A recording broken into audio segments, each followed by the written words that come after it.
पुराने जमाने की बात है। एक दूर दराज इलाके में एक गरीब सी बुढ़िया रहती थी। एक दिन वह सीधा शहर के सुल्तान सुलेमान खान के दरबार जा पहुंची। न कोई जानता था कि ये बुढ़िया वाकई आम औरत है या कोई जादू जानने वाली। बुढ़िया ने सुल्तान के सामने आकर कहा, ए मेरे मौला, मैं एक बेसहारा औरत हूं।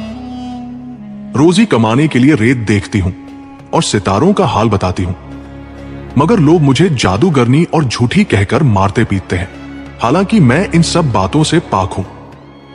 आज मैं तेरी पनाह में आई हूं, शायद तू मेरी फरियाद सुन ले। सुल्तान सुलेमान खान को यह सुनकर रहम आया और फौरन मुनादी को हुक्म दिया कि बाजारों में ऐलान करे, जो कोई इस बुढ़िया को सताएगा उसे सख्त सजा दी जाएगी। कुछ दिनों बाद वही बुढ़िया फिर दरबार आई और दरबान से कहा कि सुल्तान से मिलना चाहती है। जब वो अंदर पहुंची तो सुल्तान ने पूछा, अब क्या हाजत है? बुढ़िया ने कहा, ए मेरे सुल्तान, मैं तेरे एहसान के बदले एक तोहफा लाई हूं। सुल्तान मुस्कुरा कर बोला, क्या बादशाहों को भी हदियों की जरूरत होती है? मगर बुढ़िया बाजद रही और कहा, यह तोहफा तुझे दुनिया के अक्लमंद तरीन बादशाहों में बना देगा। यह सुनकर सुल्तान चौंक गया। बुढ़िया ने खजूर की छाल की बनी टोकरी आगे रखी जिसमें एक बहुत बड़ी मछली थी। उसने कहा, इसे अपने हाथ से पका कर खाना, किसी और को न देना, वरना जो इल्म और हिकमत इससे मिलेगी वो दूसरों में भी बट जाएगी। सुल्तान ने उसकी बात को मजाक समझा मगर वादा कर लिया। बुढ़िया जाते वक्त फिर याद दिला गई, वसीयत न भूलना वरना नुकसान उठाओगे। सुल्तान ने मछली देखी और सोचा, अगर ये बुढ़िया सच कह रही हो तो। फिर उसने अपने खास खादिम गुलाम दीन को बुलाया और कहा, इसे पका मगर खबरदार, अगर इसमें से कुछ खाया तो तेरा सर कलम कर दूंगा। गुलाम दीन हैरान हुआ, सोचा ये मछली पकवाने के लिए शाही बावर्ची क्यों नहीं दी गई, मगर हुक्म था, इसलिए चुपचाप काम करने लगा। जब मछली को साफ किया तो उसने देखा कि ये आम मछलियों से बिल्कुल मुख्तलिफ है। जब तेल में डाली तो खुशबू सारे बावर्ची खाने में फैल गई। गुलाम दीन अपने आप को रोक न सका और छोटी सी बूटी तोड़कर चख ली। अचानक उसके कानों में अजीब सी सरगोशियां होने लगी।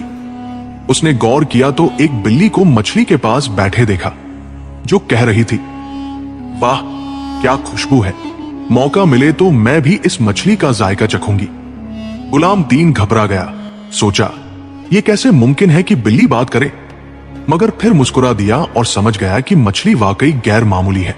उसने अपनी गलती छुपाने के लिए मछली पर मसाले और आटे की तह लगाकर दोबारा तल दिया ताकि सुल्तान को कुछ शक न हो। जब खाने का वक्त आया तो सुल्तान सुलेमान खान ने वो मछली बड़े शौक से खाई और कहा, गुलाम दीन, घोड़े तैयार करो, हम आज जंगल की सैर को निकलते हैं। दोनों अपने घोड़ों पर सवार होकर निकले। जंगल पहुंचे तो अचानक गुलाम दीन ने सुना कि उसका घोड़ा दूसरे घोड़े से कह रहा है, कितना अच्छा लग रहा है खुली फिजा में दौड़ना। अस्तबल में कैद होकर दिल घबरा गया था।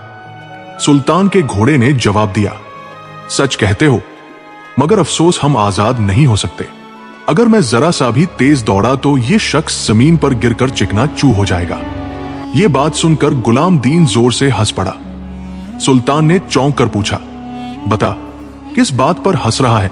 गुलाम दीन ने झिझकते हुए कहा, जहां पनाह, एक पुरानी बात याद आ गई थी, इसलिए हंसी निकल गई। लेकिन सुल्तान के दिल में शक बैठ गया। वो सोचने लगा, क्या गुलाम दीन वाकई घोड़ों की बातें समझ गया है? सुल्तान सुलेमान खान के दिल में शक बैठ गया था कि गुलाम दीन ने यकीनन मछली में से कुछ खाया है। वह बार बार बुढ़िया की वसीयत याद करता और दिल ही दिल में कढ़ता रहा। जब दोनों वापस महल पहुंचे तो सुल्तान ने गुलाम दीन को हुक्म दिया, खाने की तैयारी करो और मेरे करीब खड़े होकर यह पानी का प्याला थामे रखो जब तक मैं खा न लूं। गुलाम दीन खामोशी से हुक्म बजा लाया। उसी दौरान दो परिंदे महल के हॉल में आ घुसे। उनमें से एक की चोंच में सुनहरी बाल की एक लट थी। वो दूसरे परिंदे से बोला, ये देख, ये बाल उस शहजादी का है जिसके बाल सोने जैसे हैं। दूसरा परिंदा वो लट छीनने लगा, मगर वो हाथ से छूटकर जमीन पर गिरी और ऐसी आवाज निकली जैसे कोई सोने का सिक्का गिरा हो। गुलाम दीन के हाथ से पानी का प्याला छूट गया और वो हड़बड़ा कर पीछे हट गया।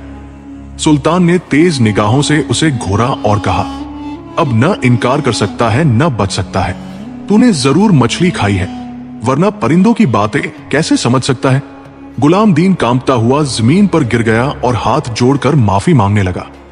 जहां पनाह, गलती हो गई, शैतान ने बहका दिया, मुझे माफ फरमा दीजिए। मगर सुल्तान ने तलवार खींच ली। जैसे ही वो वार करने ही वाला था, उसकी नजर जमीन पर पड़ी हुई सुनहरी लट पर जा ठहरी। वो रुक गया, चौंक कर उसे उठाया और रोशनी की तरफ देखा। वह बाल सूरज की किरणों की तरह जगमगा रहा था। सुल्तान ने कहा, गुलाम दीन, अगर इस सुनहरी लट की मालिक शहजादी को ढूंढ लाया तो तेरी जान बख्शी कर दूंगा, वरना तेरा सर काट कर महल के दरवाजे पर लटका दूंगा। गुलाम दीन मजबूरन उठा, सुल्तान से कुछ ज़ादरा और अशरफिया ली, घोड़े पर सवार हुआ और सफर पर निकल खड़ा हुआ। वह दिन रात वादियों, सहराओं और जंगलों में सरगर्दा फिरता रहा। कई दिन की भूख, प्यास और थकन ने उसे तोड़ डाला। आखिर एक रात उसने दिल ही दिल में तौबा की और कहा, अगर इस बार जान बच गई तो कभी दूसरों की चीज को हाथ नहीं लगाऊंगा। उसी दौरान उसने देखा कि एक दरख्त के नीचे आग भड़क उठी है। करीब जाकर देखा तो वो आग चींटियों के बड़े घोंसले तक पहुंच रही थी। हजारों चींटियां अपनी बच्चियों को बचाने के लिए इधर उधर भाग रही थी। गुलाम दीन फौरन घोड़े से उतरा, टहनियां हटाई और मिट्टी डालकर आग बुझा दी। चींटियां खुशी से शोर मचाने लगी। कुछ लम्हों बाद चींटियों की मलिका उसके करीब आई और निहायत बारीक आवाज में बोली, ए इंसान, तेरा ये एहसान कभी रायगा नहीं जाएगा। याद रखना, वक्त पड़ने पर हम तेरी मदद को आएंगे। गुलाम दीन हैरतज़दा रह गया कि ये कैसा अनोखा मंजर है। फिर वह चलता चलता समंदर के किनारे जा पहुंचा। वहां 3 मछुआरे बैठे थे। उन्होंने पूछा, ओ अजनबी, यहां क्या कर रहा है? गुलाम दीन ने जवाब दिया, मैं उस शहजादी को ढूंढ रहा हूं जिसके बाल सोने जैसे हैं। क्या तुमने कभी उसके बारे में सुना है? वो मछुआरे एक दूसरे को देखकर मुस्कुराए और कहा, हां, हम तुझे उसका पता बताते हैं। हमारी कश्ती पर आ बैठ, हम तुझे उस तक पहुंचा देंगे। गुलाम दीन खुशी खुशी कश्ती में सवार हो गया। मगर जैसे ही कश्ती समंदर के बीच पहुंची, वो मछुआरे उस पर टूट पड़े। उसके पास की सारी रकम छीन ली और उसे समंदर में फेंक दिया। गुलाम दीन डूबने लगा। उसने मौत को अपने सामने खड़ा पाया। मगर उसी वक्त एक लकड़ी का तख्ता तैरता हुआ मिला, जिसे पकड़कर वो बड़ी मुश्किल से दोबारा साहिल पर पहुंच गया। हलकान होकर रेत पर बैठ गया और रोने लगा। या अल्लाह, पहाड़ों, जंगलों, दरियाओं सब काट डाले, मगर शहजादी का पता न चला।